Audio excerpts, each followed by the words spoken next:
ইসরায়েলের বেপরোয়া চিন্তাভাবনা এবং যে কোনো ব্যাপারে একটা মান্যতা বা সভ্যতার ভিতরে না আসাটাই মনে হচ্ছে যেন বর্বর অসভ্য ইসরায়েলিদের একটা নীতি হয়ে দাঁড়িয়েছে।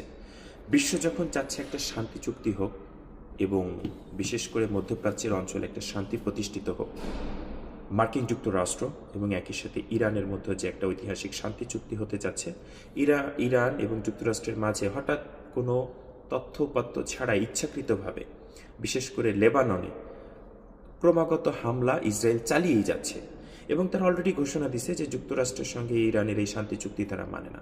এটাই সবচেয়ে বড় আশঙ্কার কারণ পুরো একটা বিস্ফোরা মিডিল ইস্টের 16-17টা কান্ট্রির ভিতরে একটা বাজে এবং খুবই অসভ্য প্রকৃতির বর্বর রাষ্ট্রের পরিচয় দিচ্ছে আধুনিক সভ্যতা এসেও ইসরায়েল, যেটা ঠিক না।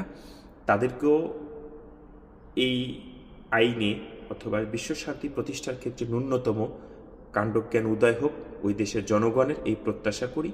এবং এই শুরুতে যেন আবার এই শান্তি চুক্তিটা হোঁচট না খায় সেটার ব্যাপারে অবশ্যই প্রত্যাশা রাখব। কারণ এই একটা শান্তি চুক্তির সঙ্গে দক্ষিণ এশিয়া বিশেষ করে এশিয়া মহাদেশ এবং ইউরোপিয়ান কান্ট্রিগুলি, ওয়েস্টার্ন কান্ট্রিগুলি, যেটাই বলি, তাদের মানে আসলে যুদ্ধের ইফেক্টটা কিন্তু দেখেন বেশ কয়েক বছর আগে থেকে ইউক্রেন যে যুদ্ধটা, তার ফলাফল কিন্তু আলটিমেটলি সাধারণ জনগণের উপর এসে পড়তেছে।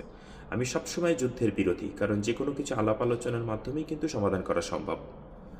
তো ইসরায়েলের এই মানে অহংকারীমূলক বক্তব্য এবং একই সাথে এই শান্তি চুক্তি না মানার যে অগ্রিম ঘোষণা, সেটা আশা করি প্রত্যাশা থাকবে যেন কূটনৈতিক মহলে আলোচনা করে সমাধান করে যেন সেটা করা হয় এবং ইসরায়েলও যেন এই শান্তি চুক্তি মেনে নেয়।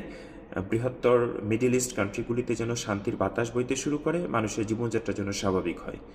ধন্যবাদ সবাইকে।